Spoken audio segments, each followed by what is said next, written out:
दोस्तों, आज हम बात करते हैं नॉर्दर्न लाइट्स यानी जिन्हें अरोरा बोरालिस भी कहा जाता है उनके बारे में। संसार में खूबसूरत चीज़ों की कमी नहीं है। यहाँ पर आपको नीले समंदर से लेकर अलौकिक अंतरिक्ष की तस्वीरें देखने को मिलेंगी। आप बचपन से पढ़ते आए होंगे कि इंसान अपनी बुद्धि कौशल के बल पर कई सुंदर इमारतें और संरचना बनाने में सक्षम हो चुका है, परंतु क्या कभी इंसान प्रकृति की सुंदरता के साथ प्रतियोगिता कर सकता है? इंसान कभी भी प्राकृतिक सुंदरता को टक्कर नहीं दे सकता।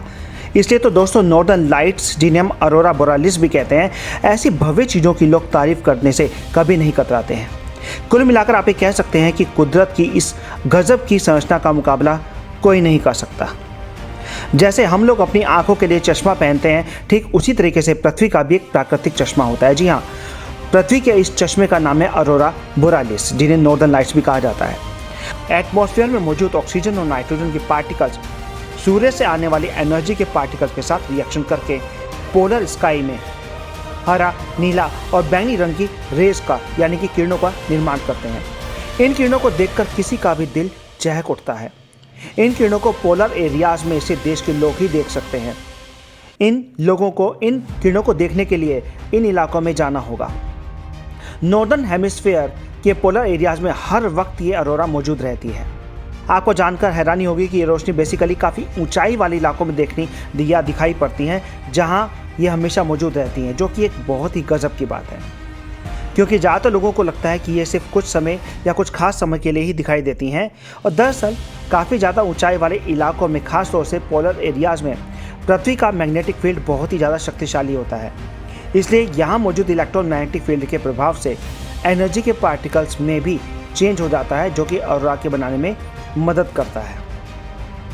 पोलर एरियाज को छोड़कर कुछ ऐसी जगह भी मौजूद हैं जहां पर आप इन आकर्षक लाइट्स को देख सकते हैं। नॉर्दर्न लाइट्स को आप मैक्सिको तथा अलास्का से भी देख सकते हैं। हालांकि इन्हें इन जगहों में एक खास समय में ही देखा जा सकता है। ग्रीनलैंड के कुछ इलाकों में ये साल में हर दिन दिखाई पड़ता है। नासा ने भी अरोरा के ऊपर काफ़ी दिलचस्पी दिखाई है, इसलिए इसके बारे में अधिक फैक्ट जुटाने के लिए नासा ने ऑरोरल स्पेटियल स्ट्रक्चर प्रोब नाम का एक रॉकेट भी छोड़ा है।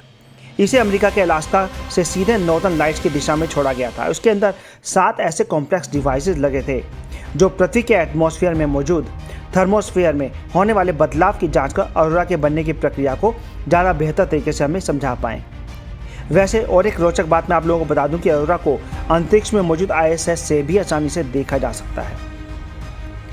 नॉर्दर्न लाइट्स की खोज प्राचीन काल से ही हो चुकी थी।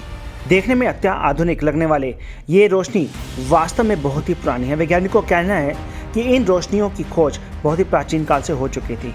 साल 1621 में नॉर्दर्न लाइट्स के बारे में सबसे पहली कंफर्मेशन गैलीलियो गैलीली ने ही दिया था, परंतु कुछ वैज्ञानिक कहते हैं कि इन रोशनियों की खोज ईसा पूर्व 567 में ही हो चुकी थी। हर 11 साल में इन रोशनियों के साथ कुछ खास होता है, कुछ गजब की घटना घटित होती है। हर 11 साल में सूर्य की सोलर एक्टिविटी, जिसे कि विज्ञान की भाषा में हाई सोलर सनस्पॉट एक्टिविटी भी कहा जाता है, वो घटित होता है, जिसकी वजह से सूर्य से आने वाली ऊर्जा की किरण की तीव्रता में भारी वृद्धि हो जाती है। इसी कारण से नॉर्दर्न लाइट्स की तीव्रता भी बढ़ जाती है और ध्रुवीय आसमान यानी कि पोलर स्काई में गाढ़े लाल रंग से रंगीन हो जाता है। नॉर्दर्न लाइट्स के बारे में शायद ये सब ज़्यादा रोचक बात होगी और आप यकीन नहीं करेंगे कि लोगों को ये रोशनी सुनाई भी देती है। फिनलैंड और डेनमार्क के रहने वाले लोगों का कहना है कि जब भी आसमान में अरोरा बनी हुई होती है तब उन्हें एक अजीब सी ध्वनि सुनाई देती है जो श श श श की होती है। इस रिपोर्ट से पता लगा कि वाकई में अरोरा से कई सारे शब्द निकल सकते हैं, जो कि एक माइक्रोफोन में भी रिकॉर्ड हुआ है। नॉर्दर्न लाइट्स को देखने के लिए आप लोगों को कई जगहों पर जाना पड़ सकता है, जैसे अलास्का के फेयरबैंक्स, कनाडा के मैनिटोबा, ग्रीनलैंड के रेक्सजेविक, आइसलैंड और नॉर्वे और साइबेरिया जाना पड़ सकता है। इसके अलावा भी कई ऐसे जगह हैं जहां पर आप इन रोशनियों को देख सकते हैं। नॉर्दर्न लाइट्स की तरह ही आप देख सकते हैं साउदर्न लाइट्स को भी। अगर आप नॉर्दर्न लाइट्स को नहीं देख पा रहे हैं तो आप साउदर्न लाइट्स को भी देख सकते हैं। अरोरा ऑस्ट्रेलिया से आने वाला इस रोशनी को आप ऑस्ट्रेलिया और न्यूजीलैंड तथा तस्मानिया में भी देख सकते हैं। स्कैवेंडियन देश के लोगों का मानना है कि नॉर्दर्न लाइट्स किसी भी व्यक्ति के जीवन में सौभाग्य ला सकते हैं, इसलिए इसे देखना बहुत ही शुभ माना जाता है। तो दोस्तों, अगली वीडियो में फिर मिलते हैं कुछ और इंटरेस्टिंग फैक्ट के साथ। अगर आपको वीडियो पसंद आए तो लाइक शेयर सब्सक्राइब जरूर करें। Thank you.